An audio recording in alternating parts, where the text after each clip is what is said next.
하나님께서 오늘 우리에게 주시는 말씀 한번 제목 따라 한번 같이 해볼까요? 늙어도 사명은 있습니다. 다시 한번 합니다. 늙어도 사명은 있습니다. 예, 우리가 사는 목적은 사명 때문에 사는 거예요. 늘 제가 말씀드리는 게 있죠. 사명이 있으면 어떻게 한다? 사명이 있으면 어떻게 한다? 안 죽는다. 제가 가지고 있는 생각이 그래. 사명이 있으면 안 죽는다. 그러니까 우리가 오래 살려면 어떻게 해야 돼요? 운동도 해야 되고 다른 것들도 해야 되지만 사명을 가지고 있어야 돼요. 그래서 하나님 내게 날마다 사명을 새롭게 해주세요. 이게 굉장히 중요합니다. 여러분들 루터라고 하는 사람 이야기 들어보셨죠? 아마 이름은 아실 거예요.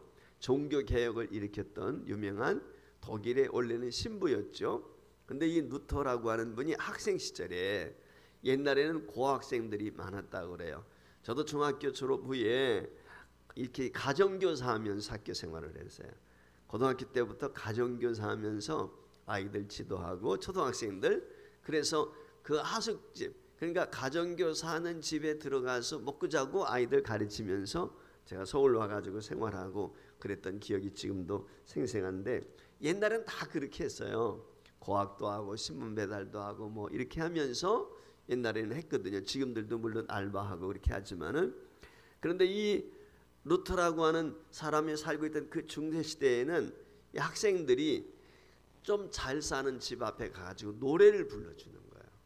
노래를 불러주게 되면은 그 노래를 듣고 집주인이 학자금, 장학금을 좀 주는 거예요. 그러니까 그래서 그걸 가지고 공부하는 아이들이 많았다고 그래요. 근데 루터도 노래는 잘하지 못했지만은 그래서 자기도 이와 같이 어느 큰 대저택 앞에 가가지고 노래를 하게 되었습니다. 근데 노래를 몇 마디 했는데 맨 우람하게 생긴 사람이 문을 확 열고 나오는 거예요. 깜짝 놀래가지고 루터가 내가 노래를 너무 잘못해가지고 저 사람이 화가 난 납니다. 이런 생각이 들어가지고 하던 노래를 멈추고 도망가게 되었어요. 근데 어느 순간에 그 집주인이 와가지고 멱살을 딱 잡는 거예요. 얼마나 놀랬겠어요? 야, 내가 노래를 잘못 불러가지고 내 목소리가 좋지 않아가지고 이 집주인이 내 노래 듣다가 화가 나가지고 날 때리려고 그러는가 보다, 이런 생각을 갖게 돼서 그랬더니 왜 너 도망가는 거야? 아, 그러면서 그 사람이 봉투 하나를 내미는데 돈이 두둑히 들어있는 거예요. 장학금이었던 거예요. 그때 그 경험을 오랜 후에 그가 지나고 나서 그런 이야기를 했어요. 루터가 뭐라고 그랬냐면, 화면에 띄워주시면 좋겠는데, 두려움의 안경을 끼고 세상을 보면 세상 만사가 다 걱정과 염려로 가득 차 있고, 믿음이라는 안경을 갈아 끼면 세상이 다 감사하고 좋게 보이며 하나님의 손길이 보인다. 그러니까 똑같은 환경이야. 그런데 어떤 안경을 끼고 보느냐에 따라서 달라진다는 거예요. 자, 우리가 세상에 나가게 되면 휘황찬란한 여러 모습들이 있잖아요. 그런데 여름이 되고 봄이 되고 여름이 되면 선글라스 낀단 말이죠. 근데 선글라스 색깔이 검정 것이냐 빨간 것이냐 노란 것이냐 파란 것이냐에 따라서 사물의 색깔이 달라져 보이죠. 사물은 똑같아요. 그런데 어떤 안경을 끼느냐에 따라서 달라 보이는 거예요. 어제 저녁에 수요 예배 때 어느 집사님이 기도 담당해서 기도를 하시는데 그 기도를 드리면서 감사했어요. 뭐냐면 코로나 시대에 이와 같이 지나면서 그동안 하나님 앞에 더 열심히 예배하지 못했고 하나님의 사랑을 깨닫지 못했고 그동안 함께 만나서 이야기 나누는 평범한 일상이 얼마나 감사한 일인지 그걸 몰랐다는 거죠. 근데 이 코로나를 통해서 깨닫게 되니 너무 감사합니다. 그런 기도를 하는 거예요. 그 기도 소리를 들으면서 그런 기도를 할 수 있는 사람은 누굴까? 아, 성숙한 사람이다. 저는 그런 생각을 해요. 실제 기도만이 아니고 생활 속에서 그런 마음을 가져야죠. 코로나 때문에 불평하고 원망할 경우도 있거든요. 근데 오히려 코로나 때문에 어떤 분들은 아, 내가 그동안 너무 말을 많이 했지. 하나님께서 나보고 말 좀 적게 하라고 마스크 쓰고 다니게 하는가 봐. 이렇게 생각하는 거예요. 내가 너무 그냥 주님 앞에 나와서 기도하기보다는 세상 친구들 만나러 돌아다니고 열심히 세상 중심으로 살았는데 코로나가 나로 하여금 집안에 있게 하고 하나님 말씀 보게 하고 필사운동하게 하고 기도하게 하는구나, 이렇게 생각하면 어떻게 돼요? 그게 감사한 거예요. 그러니까 똑같은 상황인데 중요한 건 뭐냐면 마음의 안경이 중요한 거예요. 어떤 안경을 끼고 보느냐에 따라서 다 달라져 보이는 거지요. 아주 중요한 거예요. 조금 전에 누트가 이야기한 것처럼 두려움의 안경을 끼고 보면 세상이 어떻게 다 도둑놈만 보이는 거야. 우리 엄마들이 딸내미에게 뭐라고 교육을 해? 어릴 때 남자들은 다 그렇게만 다 생각하거든요. 진짜 이리같이 보인단 말이에요. 도둑놈처럼 보이는 거예요. 왜? 내가 결혼하고 살고 보니까 내 남편이 도둑놈이었어. 속이고 날 그냥 데리고 갔잖아. 이런 생각이 들다 보니까 딸들한테 그러는 거예요. 남자들은 도둑놈이야, 일이야, 늑대야, 조심해야 돼. 그러다 보니까 그런 생각이 커가면서도 드는 거예요. 오늘 어떤 마음의 눈으로 환경을 보느냐가 굉장히 중요한 거거든요. 미국에서 한 신발을 파는 회사가 있었어요. 그 신발 회사에서 아프리카에다가 두 사람을 한번 돌아보고 시장을 조사해가지고 보고해라 그랬어요. 그 시장 보고하기 위해서 두 사람이 아프리카로 날아가가지고 그 아프리카 지역에 있는 사람들에게 그걸 찾아오게 되었습니다. 이제 아프리카 지역에 있는 사람들 다 이렇게 살펴보니까 아프리카 사람들이 신발 신어요, 안 신어요? 안 신었거든요. 한 사람이 보고를 합니다. 전문을 딱 띡띡띡 신은 거예요. 본사로. 아프리카에는 신발 신는 사람이 전무함 한 사람도 없음. 판매 불가능. 신발을 안 신고 다니니까 신발 팔 수가 없다는 거예요. 그래서 이 사람이 신발 판매가 불가능 이렇게 전문을 치웠어요. 근데 한 사람은 똑같이 시장설을 했는데 이 사람은 뭐라고 이야기했어요? 마찬가지로 이곳에 있는 사람들은 신발 신는 사람이 하나도 없음. 판매 무진장. 얼마든지 팔 수 있다. 왜? 신발을 안 신었으니까 이 사람들 다 신발 신기면 무진장 팔 수 있다는 거예요. 한 사람은 신발을 안 신었기 때문에 신발을 판매할 수가 없다. 한 사람은 신발을 안 신었지만 이 사람들 다 신발 신길 수 있으니 무진장 팔 수 있다 라고 보고를 했대요. 신발 조금 전에 이야기한 것처럼 판매 불가능이라고 했던 사람은 말단 직원으로 평생을 살 수밖에 없었지만 판매 무진장이라고 보고했던 사람은 그 회사의 사장까지 지냈대. 이게 무슨 얘기인지 아십니까? 보는 건 똑같아. 아프리카라고 하는 지역에 들어가서 똑같은 환경 속에 살고 있는 신발 신지 않고 다니는 사람들 똑같이 봤어요, 두 사람. 그런데 본 사람 중에 둘이 의견이 나누었어요. 한쪽은 얼마든지 신발을 팔 수 있고 한쪽 사람은 신발을 전혀 팔지 못한다고. 꼭 뭐와 같아? 이스라엘 백성들이 가나안 땅에 12명의 정탐꾼을 보냈잖아요. 그 정탐꾼 보내게 되었을 때 40일 동안 12명이 다 돌아보고 다녔어요. 그리고 나와가지고 보고하는데 뭐예요? 10명과 2명이 딱 나눠져 버렸잖아요. 그 10명의 사람들은 절대 가나안 땅에 우리는 못 들어간다. 그들이 우리를 볼 때 우리는 메뚜기 같다. 그들이 우리 밥이다. 우리는 고목나무에 붙어있는 매미 같아. 보잘것없어. 이렇게 보고를 하니까 그냥 이스라엘 백성들이 울고불고 난리가 나잖아요.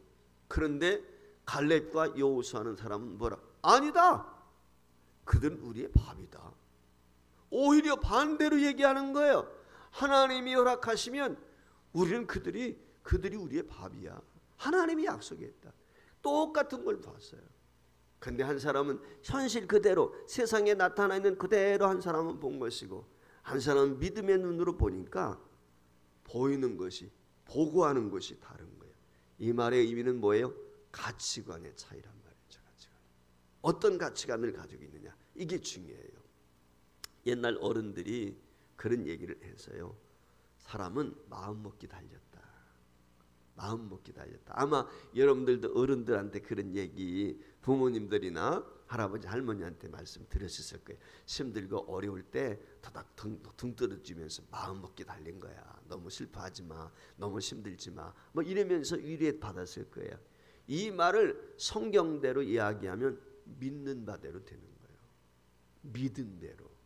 세상 사람들은 마음 먹기 달렸다고 하지만 그것은 이루어질 수도 있고 안 이루어질 수도 있는 건데 믿는 대로 되는 거예요. 예수님이 그랬잖아요. 믿는 대로 된다. 우리 성도들은 이런 가치관을 가지고 있어야 돼. 오늘 여기 누가복음 2장에 보면은 두 사람의 나이 많은 사람이 소개되고 있어요. 한 사람은 안나라는 사람이고 또 한 사람은 시므온이라는 사람이거든요. 근데 오늘 여기 말씀에 보면 시므온이라는 사람 할아버지 이야기가 나오는데 나이가 몇 살인지 어느 지파 사람인지 자세히 소개가 안 돼 있어요. 근데 이 시므온이란 뜻은 이름이 뭐냐면 듣는다, 듣다라고 하는 뜻을 가지고 있어요. 근데 이 사람이 무엇을 들었느냐? 하나님의 음성을 들었어. 하나님의 메시지를 들었어. 그 메시지가 뭐냐면 내가 메시아를 보기 전까지는 죽지 않는다. 메시아가 누구죠? 예수님이지. 예수님이 하나님의 아들 메시아 구원주가 이 땅에 오는 것을 내가 눈으로 보기 전까지는 내가 죽지 않는다. 이 음성을 들었어요. 그래서 성전에서 이 사람이 열심히 기도하며 신앙생활하는 거예요. 그리고 오늘 예수님을 만나게 되는 그 예수님이 어린 나이에 결례를 행하기 위해서 성전에 온 거예요. 얼마 만에 왔는지 몇 살 때인지는 알 수 없지만 오늘 성경 말씀에 보면 어린이다 그렇게 이야기했으니까 아주 어린 나이에 아마 엄마 품에 안겨서 예루살렘에 왔던 것 같아요. 그런데 다른 사람들은 알아보지 못하는데 보는 순간 그 예수님이 누구예요? 하나님이 말씀하셨던 메시아인 것을 알아보게 되었다는 거예요. 그리고 그 아기 예수를 안고 축복해 주었다. 성경이 그렇게 말씀을 하고 있어요. 오늘 여기 그럼 어떻게 다른 사람들은 다 알아보지 못하는데 시므온만 아기 예수를 보는 순간 아 메시아구나 하나님의 아들이구나 구원주이구나 그걸 어떻게 알아봤을까? 거기에는 이 시므온만의 가지고 있는 특징이 있었어요. 그러면 성경이 시므온이라는 사람에 대해서 무엇이라고 말하는지 오늘 살펴보기를 원하는데 첫 번째 25절 말씀에 보면은 그는 의롭고 경건한 사람이었다. 그렇게 성경이 증언을 하고 있어요. 의롭고 경건한 사람. 의롭다는 말은 믿음이 있단 말이에요. 경건하다는 말은 그 믿음대로 사는 거예요. 내가 믿는다 하면서도 행함이 없는 믿음은 죽은 믿음이라고 그랬잖아요. 근데 그 믿는 바대로 행하며 사는 것 그것이 경건인 것이죠. 한마디로 말하면 우리가 경건하면 두렵고 떨린다 하나님을 섬길 때 이와 같이 생각을 하지만 중요한 건 뭐냐면 믿는다는 것은 경건하다는 것은 믿음대로 사는 거예요. 그게 경건이에요. 그런데 옛날에 보면은 안나라고 하는 사람도 오늘 여기 성경에 나오지만은 느헤미야 13장의 말씀에 보면은 그런 말씀이 제사장들은 어디에 거주하고 살아요? 성전에 거주하고 살았거든요. 그러니까 성전에는 누구만 사는 줄 알아요? 레위인들이라든지 제사장들만 거주하는 곳으로 그러니까 성전 일을 돕는 사람들만 성전에 사는 것으로 알고 있는데 느헤미야 13장에 보면 그렇지 않아요. 때로는 어떤 사람들이 그 안에 거주하고 살고 있냐면 오늘 여기 안나라고 하는 사람도 나오고 레위인도 나오는 것처럼 성전에 거주하는 사람들 믿음이 좋거나 나이가 좀 지긋하거나 아니면은 오갈 데 없는 사람들도 성전에서 돌봄을 받고 있었던 거예요. 그러니까 이 안나나 시몬이라고 하는 사람도 오늘 성전에서 살았어요. 여러분 성전에서 산다고 다 경건할까요? 다 의로울까요? 한마디로 말하면 그게 교회 나온다고 다 예수 잘 믿는 사람이에요? 안 그렇지요. 예배 드린다고 해서 그 사람이 다 구원받은 사람이에요? 아니지요. 종교인으로서 교회 나올 때도 있단 말이에요. 친구에게 이끌려가지고 구원의 확신도 없이 친구가 가자고 그러니까 그냥 나오는 사람들도 많단 말이죠. 그런데 어떤 사람은 구원의 확신을 가지고 나오는 거예요. 왜 예배당에 나오냐? 하나님을 예배하기 위해서. 확신이 있는 사람이 있는가 하면은 그게 아니고 예배해야 되는지 그것도 제대로 알지 못하고 친구 때문에 그냥 뭐 교회에서 뭐가 있다더라, 교회 가면 좋다더라, 막연한 생각 가지고 나오는 사람들도 있다는 거지요. 옛날에도 그랬어요. 성전 안에서 산다고 제사장이라고 그래서 다 의롭고 경건하냐? 그렇지 않아요. 사사시대가 있었어요. 왕이 나라를 다스리기 이전에는 사사가 그 나라를 지배를 했어요. 하나님이 그때마다 일꾼을 세웠어. 하나님의 사람을 세워가지고 나라를 다스리도록 그렇게 했단 말이죠. 엘리라고 하는 사사가 있었어요. 제사장이고. 그런데 엘리에게는 두 아들이 있었어요. 흠니와 비느하스라고 하는 그 두 아들이 있었는데 예배당에서 오늘날로 말하면 성전에서 자라는 거예요.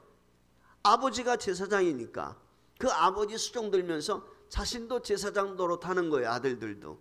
그런데 이 아들들은 어떠냐? 성경 말씀에 보니까 망난이에요. 깡패예요. 그래서 사무엘상 2장 12절 이하에 보면은 성경 말씀에 이렇게 기록이 되어 있어요. 엘리의 아들들은 행실이 나빠 여호와를 알지 못하더라. 그 제사장들이 백성에게 행하는 관습은 이런. 그러니까 오늘 여기 말씀에 보면 엘리의 두 아들도 제사장이래. 그렇게 이야기야.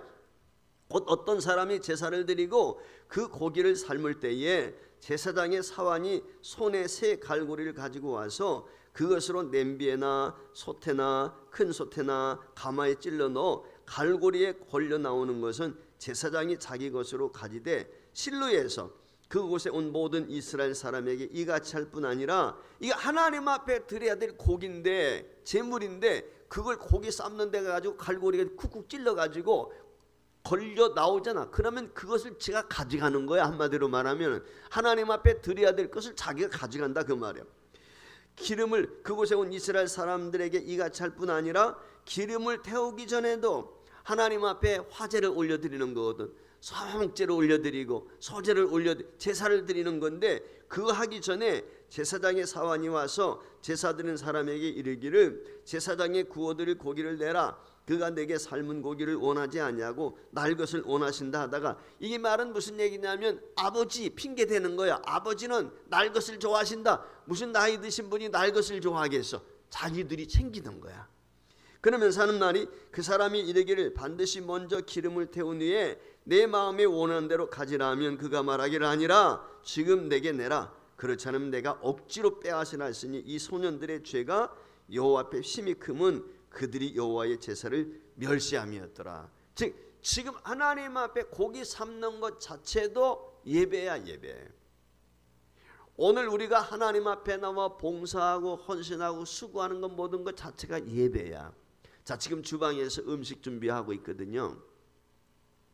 그 음식 준비하시는 분들이 어떤 마음의 자세로 음식을 준비해야 되느냐. 어르신들 내가 섬긴다는 것도 중요하지만 그 자체를 예배라고 인식을 해야 돼. 그게 제일 중요한 거예요. 제가 영국에 짐 그레함이라는 목사님이 오셔서 옛날에 온누리교회에서 예배 세미나를 한 적이 있었어요. 아주 오래된 얘기예요. 그 온누리교회가 경배와 찬양이라고 하스테반 선교사가 그분이 이제 인도할 때가 있었는데 제가 그 예배 세미나 1기에 한번 간 적이 있었어요. 근데 그 목사님 그때 이제 강의를 쭉 하는 가운데 그 당시 그 교회 담임 목사였던 하영조 목사님이 그런 얘기를 하더라고. 그 경배와 찬양팀에 자매, 예쁜 찬양 노래도 잘하고 하는 자매가 있었는데 어느 날 보니까 남자 화장실에서 맨손으로 장갑도 끼지 않고 화장실 변기를 닦고 있더래. 화장실 변기를 막 바닥도 닦고 맨손으로. 아, 예쁘장한 처녀 자매가. 그래서 화 목사님이 깜짝 놀래. 아니 어떻게 자매가 이런 거 하고 있어? 그랬대요. 그랬더니 그 자매가 그러더래요. 목사님 저 예배 중이에요. 저 지금 예배하고 있어요. 남자 화장실 들어와 가지고 자매가 청소하면서 나 지금 청소하는 게 아니고 예배하고 있다는 거예요. 오늘 우리가 음식을 지을 때도 그렇고 교회 청소를 할 때도 그렇고 길을 갈 때도 우리가 어떤 마음의 자세? 일상의 예배. 요즘에 코로나 때문에 교회에 나와서 모여서 함께 예배하지 못하지만 가정에서 예배자. 생활 예배, 생활 속에서 예배. 이게 굉장히 진짜 믿음은 어떤 믿음이? 교회당 나와서는 경건한 척하고 예배 드리는데 세상에 그 집에 가면 며느리하고 지지고 볶고 싸우고, 그럼 그게 예배가 되겠어요? 안 되죠. 지금은 노인정 가지 못하지만 노인정 가가지고 그냥 욕하고 며느리 욕하고 사위 욕하고 막 이러면 되겠어요? 그 예배가 아니죠. 무슨 얘기냐? 일상에 이게 굉장히 중요해요. 그러니까 성전에 거주한다고 해서 예배당에 나왔다 다 거룩하냐? 그렇지 않아요. 말씀에 다 순종하는가? 그렇지 않아요. 경건한 삶은 뭐예요? 진짜 믿음이 있는 사람은 말씀에 순종하는 사람이, 말씀에 순종이 있어야 의롭고 경건한 신앙이거든. 그러니까 이 시몬이란 사람은 경건한 사람이래, 의로운 사람이래. 말씀에 순종하는. 시편 119편 9절 말씀에 보면은 그런 말씀이 있어요. 청년이 무엇으로 그의 행실을 깨끗하게 하리까? 주의 말씀만 지킬 따름이다. 청년이 자기 행실, 청년 때는 어때? 철기가 왕성하죠. 어디로 튈지 모르잖아. 럭비공처럼 힘이 넘쳐난단 말이죠. 그걸 어디에 힘을 써야 되는데 그 힘을 어디다 쓰는 게 중요해요. 하나님 말씀대로 순종하면서. 그래서 청년 시절에는 모험심도 있지만은 잘못하게 되면은 좀 깨끗하지 못한 곳에 몸을 담글 수도 있는 거란 말이죠. 그래서 어떻게 청년이 행실을 깨끗게 할 수 있느냐? 다른 것 가지고 되는 게 아니고 하나님 말씀에 순종하는 것이다. 의롭게 사는 길은 말씀에 순종하는 것이다. 하나님 말씀에 대한 순종이 저와 여러분을 경건하게 만듭니다. 의롭게 만드는 거예요. 어디 사느냐가 중요한 게 아니고 어떻게 사느냐가 중요한 거예요. 강남에 사느냐, 가정동에 사느냐, 이게 중요한. 사람들은 어디에 사는가 거기에 관심이 많아요. 몇 평짜리 아파트에 사느냐, 빌라에 사느냐, 맨션에 사느냐, 사람들은 거기에 관심이 많아요. 그런데요, 어떻게 사느냐가 중요해요. 100평짜리 아파트에 살면서도 개같이 사는 사람이 있는가 하면 10평짜리 지하 빌라에 살아도 의인처럼 사는 사람. 이번에 보니까 어떤 나이 많으신 부부가 300억인가를 800억인가 300억인가를 자기 전생을 모은 거 카이스트인가 전 뭡니까? 거기다 내놨어요. 카이스트인가 대학에다가 장학금으로 다. 그동안 모았던 걸 다. 그 쉽지 않잖아, 그렇죠? 자식들 물려주려고 뭐 난리 피는데. 그런데 모든 걸 내놨어요. 배달의 민족이라고 배민이 있는데 그 회사 오너가 우리들 우아한 형제들인가 그 의장 되는 사람이 권사님 아들이거든요. 금호감리교회라고 금호동에 가면 산동네 원래 금호동이 옛날에는. 저도 그쪽에서 조금 살아본 적이 있었거든요. 그래서 알아요. 근데 그 교회 권사님 아들인데 아주 어릴 때부터 신앙생활을 했겠죠. 근데 이 젊을 때 이 사람이 그 배달의 민족 그거 하기 이전부터 무슨 조그만 사업을 한다고 그러는데 목사님이 그 우유 얘기 제가 한번 하는 것 같은데 그걸 이렇게 어르신들 공개를 하는데 거기에다가 그때 당시에 거금을 내 300만 원씩 매달 지원을 해주는 거예요. 그 젊은이가. 그래서 목사님이 생각했대. 저거 몇 개월이나 할까? 그거 돈이 만만치가 않잖아요. 근데 꾸준히 하더라요. 그분의 역경의 열매라고 하는 국민일보 미션란이 있는데 거기에다가 신앙 간증문이 기록이 됐어요. 그 목사님 간증을 내가 쭉 읽어가는데 그 배달의 민족 그 이야기가 나오는 거예요. 그 아들 얘기가. 그러더니 오늘날과 같이 그렇게 큰 기업을 이뤘다는 거예요. 그게 쉬운 게 아니거든. 있다고 하는 게 아니거든. 어떤 마음을 가지고 있느냐. 그런데 이번에 자기가 가지고 있는 재산의 절반 반을 딱 잘라서 5천억이래. 5천억. 그것을 기부하고 사회에 환원한다고 그러잖아요. 그게 쉬운 게 아니거든요. 돈이 많다고 그러는 게 아니란 말이에요. 그러니까 내가 어디에 사느냐가 중요한 게 아니고 어떻게 사느냐. 그게 중요한 거예요. 영국의 윈스턴 처칠 유명한 재상 아닙니까? 영국의 윈스턴 처칠이 이제 새롭게 정치 신인, 젊은 신인이 의원이 된 거야. 그래서 국회에서 연설을 하게 돼. 자기 의견을 얘기하게 되니까 이게 초년백이니까 얼마나 떨리겠어요. 처음 하는 거니까. 그래 말도 오늘하고 떨는 걸 눈에 훤히 보이는 거예요. 그때 이 윈스턴 처칠 경이 쪽지 하나를 정해가지고 비서를 시켜서 연설하고 있는 그 사람한테 건네줬어요. 그 쪽지에는 이렇게 적혀있어요. 너는 해낼 것이다, 처칠. 너는 해낼 것이다, 처칠. 처칠이 뭐 하는 거야? 지금 내가 널 응원하는 용기를 주고 있는. 그랬더니 이 젊은이가 그 쪽지를 받아보고는 힘있게 연설을 잘 끝냈다는 거예요. 이 말의 의미는 뭐냐면 처칠이 격려해 줬더니 이 젊은 정치 신인이 힘을 얻고 연설을 잘 마쳤대. 사람의 격려도 힘을 얻어요. 하나님이 격려하시면 어떻게 되겠어? 하나님이 저와 여러분을 격려하는데 그 격려가 어디? 성경 속에 수없이 많아. 성경 속에. 어제 어떤 아이가 팔목이 부러져서 초등학생인데 수술을 하게 되었어, 성민병원에서. 근데 요즘에는 병원 신방이 안 돼. 갈 수가 없어, 제가 가고 싶어도. 엄마하고 같이 들어가 있어. 어린아이니까 엄마하고 같이 들어가 있는데 엄마가 코로나 검사를 받고 같이 들어가 있는 거예요. 아이를 돌봐야 되니까. 밖에 나올 수가 없어. 밖에 나오면 코로나 검사를 또 받아야 된대. 그래, 밖에 나올 수 없냐 그랬더니 안 된대. 그래, 그러면 내가 전화로 기도해 줄게. 그러면서 이제 성경 구절 그러면서 전화로 기도해 줬어. 그랬더니 이놈아가 아멘 하고 잘 받는 거예요. 하나님 말씀만큼 위로가 되고 힘이 되는 게 없어요. 아프지 않았니? 그랬더니 마취할 때만 좀 아팠어요. 수술할 때 아프지 않겠어요. 그래서 내가 그랬지, 아마 마취가 풀리면 좀 아플지도 몰라. 너는 잘 참을 수 있어. 알았지? 예. 6개월 동안 치료를 받아야 된대. 어린 것이 얼마나 뛰놀고 싶고 그러겠어요? 여러분, 사람의 격려도 아플 때 내가 참아야지. 엄마 아빠가 목사님이 힘을 주니까 이놈아가 기분이 좋지. 목사님 기도, 수술 전에도 기도해줬지, 수술 끝나고도 기도해줬지. 그러니까 기분이 좋지. 그런데 하물며 하나님이 우리에게 말씀해 주시면 어떻겠어요? 그렇지요? 하나님이 우리에게 말씀을 주시면 용기 100배한 거죠. 하나님이 누구예요?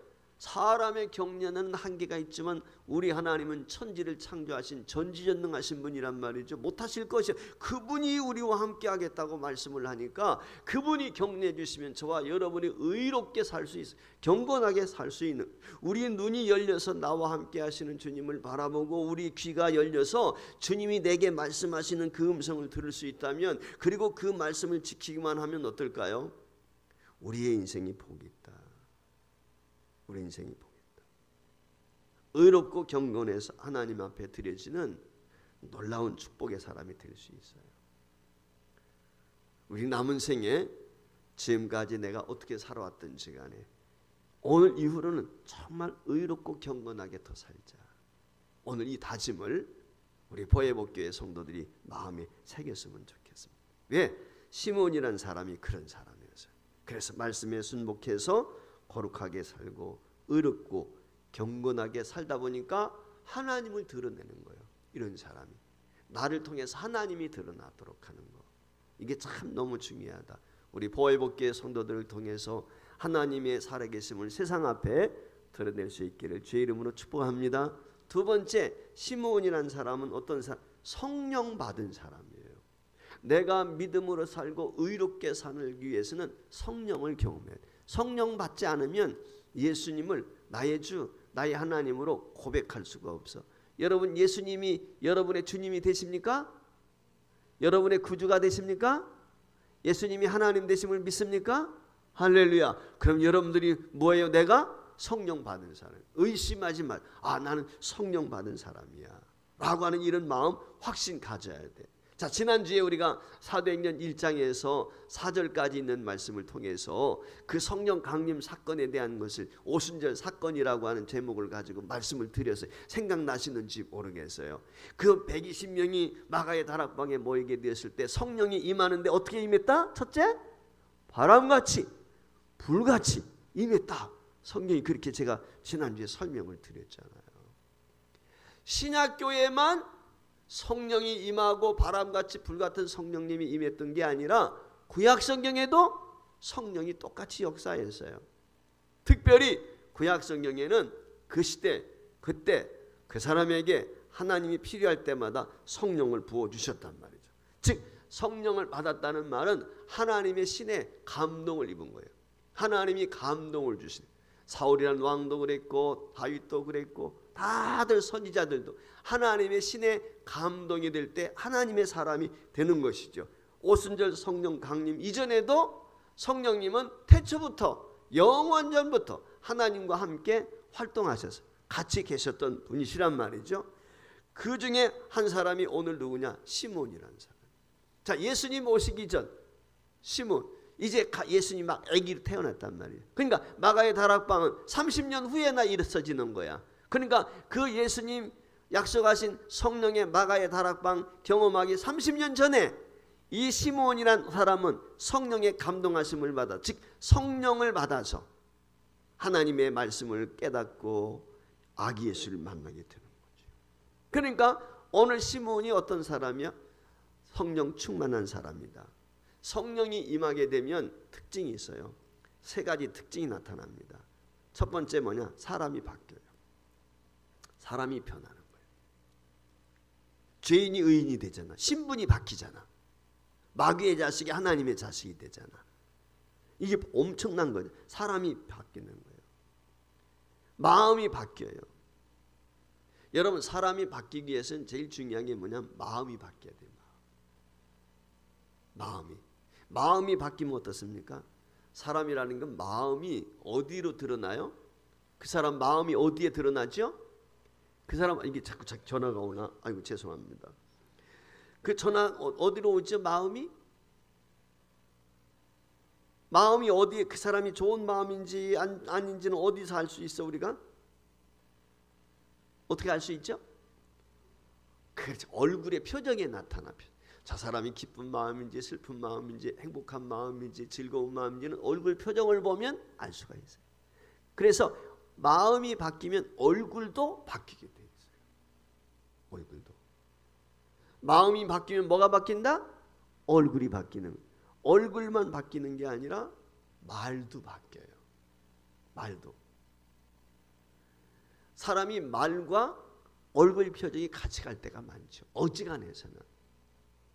그렇죠? 대개는 일치한단 말이죠.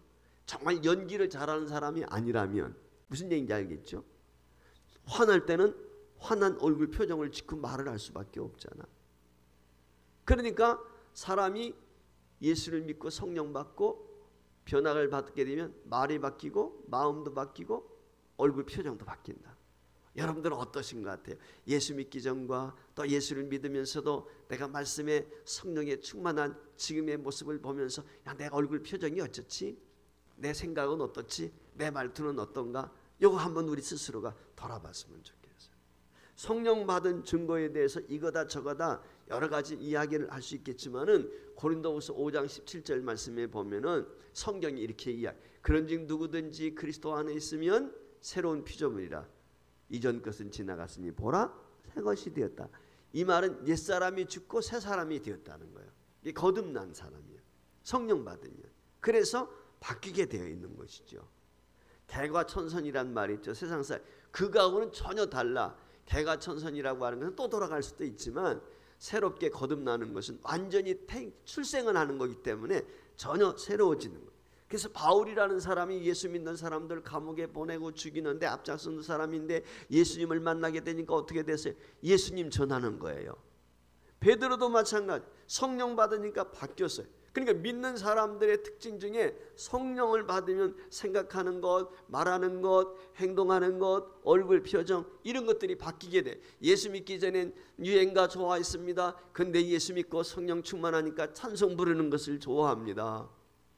바뀌는 거예요. 할렐루야. 이게 바뀌는 거예요.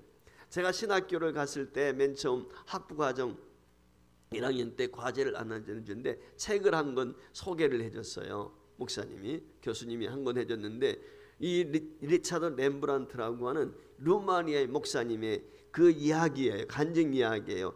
하나님의 지하운동이라고 하는 책인데 지금도 제가 생생하게 기억하는 것 중에 하나가 무엇이냐면 그 책에 소개되어지는 것 가운데 있는데 한 번은 감옥 이야기를 하고 있는 거예요.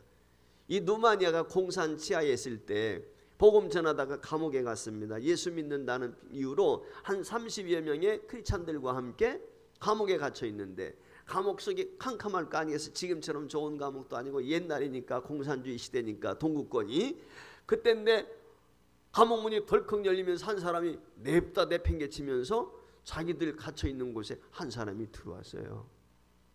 그래서 그 어두컴컴한 하니까 조금 눈이 밝아지면서 그 사람을 보니까 깜짝 놀란 게 뭐냐면 이 사람 비밀이 한마디로 말하면 비밀 경찰이었어요. 그래가지고 예수 믿는 사람들을 책출해가지고 감옥에 근데 그 사람이 감옥에 들어온 거예요. 그 사람 때문에 오늘 여기 지금 예수 믿는 사람들이 감옥에 들어왔는데 자기들이 갇혀 있는 곳에 자기들을 감옥에 보낸 사람이 들어온 거예요. 깜짝 놀랐겠죠 다. 그게 어떻게 된 거냐. 그랬더니 그분이 그런 얘기를 하는 거예요. 12살 먹은 한 소년이 하루는 자기를 면하겠다고 찾아왔더라는 거예요. 그런데 꽃을 한 나발 들고서 아주 생글생글 웃으면서 12살 먹은 애가 소년이 그러면서 자기를 보자고 그러더라는 거예요. 그러면서 하는 말이 이 사람이 직급이 대위인데 대위님 우리 엄마와 아빠를 대위님께서 체포해 가셨어요. 우리 엄마 아빠가 예수 믿는 사람이거든요. 근데 우리 엄마 아빠를 대위님이 체포해 가셨어요. 그러니까 지금 자기 엄마 아빠가 누구 때문에 그 면담하고 있는 면회온 그 만나기를 원하는 대위 때문에 감옥에 갔다는 거예요. 근데 오늘이요 우리 엄마 생일이에요. 내가 엄마 생일날이 되면 꼭 꽃 선물을 했거든요. 근데 엄마가 감옥에 있어서 꽃 선물을 할 수가 없어요. 그래서 나는 오늘 대위님께 대위님 우리 엄마를 체포해 가셨지만 꽃 선물을 하려고 왔어요. 우리 엄마가 그렇게 말씀을 하셨거든요. 원수도 사랑해야 된다고 그랬어요. 그러면서 하는 말이 이 꽃을 대위님에게 대위님 부인에게 전해주고 싶어요. 우리 엄마라고 생각하고 대위 부인에게 전해주고 싶다. 그러면서 이 소년이 꽃을 내미는 거예요.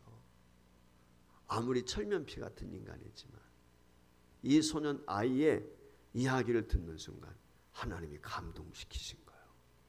그래서 이야기를 꼭 안게 되었고 끌어안아주면서 이 성령의 감동하심을 받아서 이 대위가 예수 믿게 된 거예요. 그리고 이제는 나도 예수 믿고 하나님 사람이 되어서 뜻대로 살겠다. 그래가지고 예수 믿는다는 그 이유 때문에 이제 예수 믿는 사람들을 감옥에 보내는 사람이었는데 예수 믿기 때문에 감옥에 갇힌 거예요. 꼭 바울 사도와 같이 된 것이지. 그래서 자기가 감옥에 들어오게 되었다. 성령의 감동을 받게 되고 성령 충만 받게 되면 내가 하고 싶어서 하는 게 아니라 성령께서 그렇게 감동을 하시기 때문에 내 삶이 달라질 수밖에 없어요. 오늘 성령이 그런 거예요. 성령이 임하면 변화가 있어요. 주님을 기쁘시게 하고 싶어요. 주님을 위해서 살고 싶어요. 변화된 삶은 다른 게 아니에요. 나의 유익을 위해서 사는 게 아니라 하나님께 영광, 남들에게 유익을 주고 싶은 생각, 기쁨을 주고 싶은 거예요. 그게 예수 믿는 사람의 특징이죠. 그러니까 예수 믿는 사람은 세상 사람들이 볼 때 드러나게 돼 있단 말이죠. 다른 사람들은 자기 욕심만 다 챙기는데 저 사람을 보니까 자기 욕심만 챙기는 게 아니라 열심히 줍니다. 봉사합니다. 어때요? 그거 보면서 역시 예수 믿는 사람은 달라 라고 하는 얘기가 나오는 거거든요. 오늘 여기 시므온이라는 사람이 성령을 받아서 자기 생각대로 자기 뜻대로 사는 게 아니라 하나님의 말씀대로 순종해서 하나님 뜻대로, 그래서 성전을 떠나지 않고 그곳에서 뭐 했겠어요? 성전을 떠나지 않고 기도한 거죠. 안나라고 하는 여인도 뒤에 보면 얘기 나오는데 뭐래요? 금식하며 기도했대요. 나이가 84세가 되었는데도 금식하며 기도했다고 그랬거든요. 시몬 할아버지가 아마 나이가 많으면 많을지 적지는 않았을 거예요. 그런데 성전에 있었다는 거예요. 기도했다는 거예요. 우리가 열심히 기도해야 돼요. 감사해야 돼요. 성령 받게 되면 이와 같이 하나님이 기뻐하시는 합당한 삶을, 이것이 나이 드신 어르신들이 후배들에게, 우리 후손들에게 전해주는 사명이에요. 이게 이 자체가 내가 의롭게 사는 것이 우리 며느리나 우리 손주나 이 아이들에게 그대로 살아가는 삶을 보여주는 거기 때문에 이것이 사명인 거예요.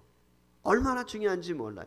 마지막으로 세 번째, 시몬은 예수님을 보리라고 하는 예언을 받은 사람이다. 그렇게 오늘 26절에 그가 주의 그리스도를 보기 전에는 죽지 아니하리라 하는 성령의 지시를 받았다. 그래서 이 말의 의미는 뭐냐면 예수님을 만날 것이다 라고 하는, 그 예수님을 만날 것이라는 약속이 있었어요.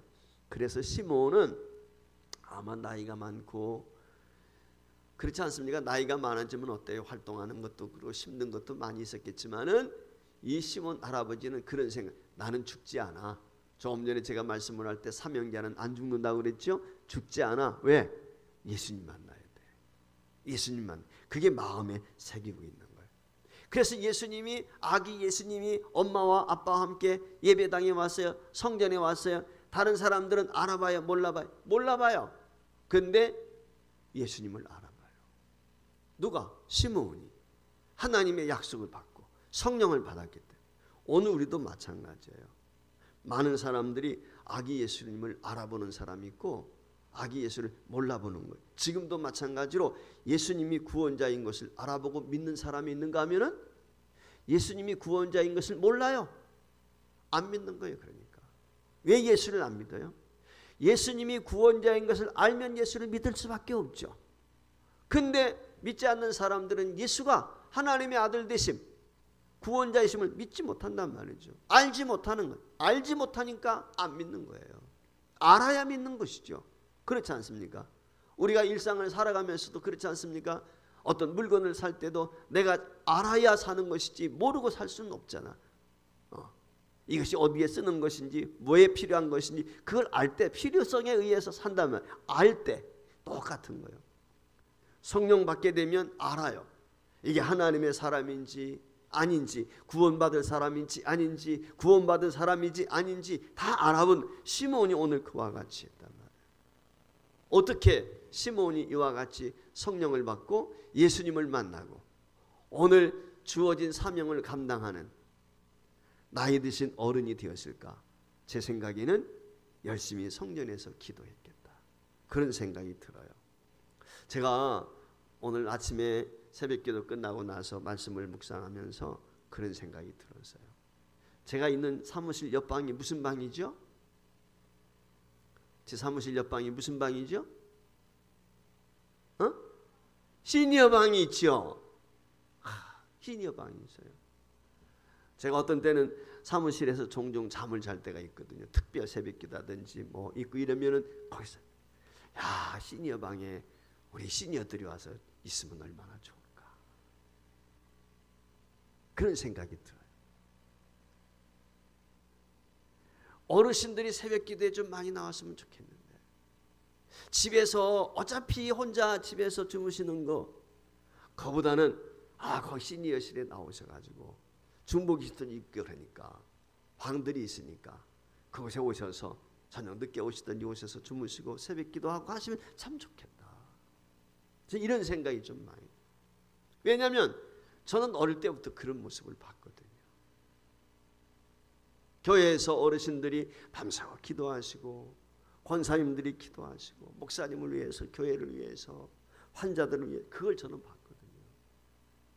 우리 교회에 그런 분들이 있었으면, 그 시니어 시대는 여러분 아시는 것처럼 주방 시설도 다 돼 있단 말이죠. 라면도 끓여 잡술 수 있고 밥도 잡술 수 있고 또 2층에는 주방도 있으니까, 우리 교회 식당도 있고. 그러니까 이 코로나가 좀 잠잠해지면은 어르신들이 그 시니어 방에서 과거처럼 북적북적 하면서 그곳에서 잠도 주무시고 그곳에서 기도도 하시고 이러면서 새벽을 깨우는 기도 운동이 좀 많이 일어났으면 좋겠다. 그런 생각을 제가 가졌어요.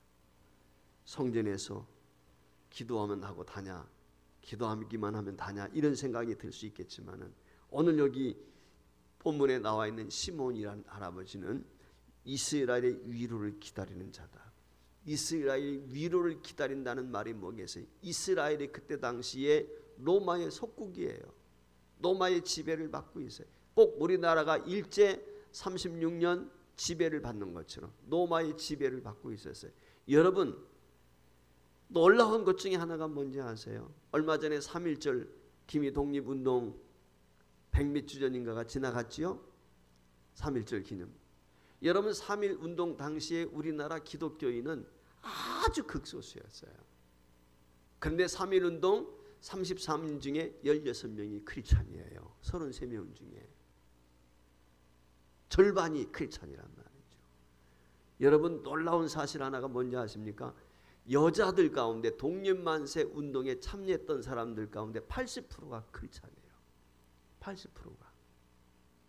배화 학당을 비롯해서 이화 학당이라든지 이런 데서 태극기 만들어가지고 나온 여학생들, 유관순 이런 사람들이 다 80%가 100명 중에 80명이 예수 믿는 사람들이었어요. 예수 믿는 사람. 그만큼 기독교인은 100명 중에 한 명 있을까 말까 그렇게 믿는 사람이 적은 대한민국에서 독립운동에는 100명 중에 80명이 누구야? 예수 믿는 사람. 오늘 여기 본문에 나와 있는 시므온이라는 사람, 한마디로 말하면 기도로 나라와 독립을 위해서 기도한 사람이나 똑같은 거예요. 이스라엘이 회복되기를 기다렸다. 위로를 기다렸다. 메시아를 기다렸다. 그것이 인류의 구원자가 되었던 정치적인 메시아가 됐던 이 시므온이라는 사람은, 할아버지는 그와 같이 기도하면서 이스라엘 민족 회복을 기대했다는 거지. 오늘 우리나라가 얼마나 어렵습니까? 이념의 대결, 진보와 보수, 부정과 부조리, 이번에 LH 투기 사건, 그건 빙상의 일각이잖아요. 그렇지 않습니까? 얼마나 공무원 사회가 부패했고 정치 사회가 부패. 우리 후손들이 소망을 가지고 나라와 민족을 사랑하는 마음을 가져야 되는데, 이게 헬조선, 조선을 떠나고 싶은 마음들이 있고, 그렇지 않습니까? 지옥 같은 그런 조선이라면 생각하면 어떻게 되겠어요, 대한민국? 그러니까 우리가 기도해야 되거든요. 저와 여러분에게 가장 큰 사명은 기도의 사명이에요. 오늘 여기 본문에 나와 있는 것처럼 제목에 늙어도 사명이 있습니다. 가장 위대한 사명, 그건 바로 기도의 사명. 할렐루야. 우리 보혜복귀의 성도들이 자나깨나 어두운 곳에 있든지 간에 늘 기도할 수 있기를 주의 이름으로 부탁을 드리고, 성령 충만한 생각이 되셔서 주님 앞에 설 때까지 눈이 가라거나 쇠함이 없고 우리의 정신이 흐려지지 아니하고 하나님 앞에 당당하게 믿음으로 세움받기까지 건강할 수 있기를 주의 이름으로 축복합니다.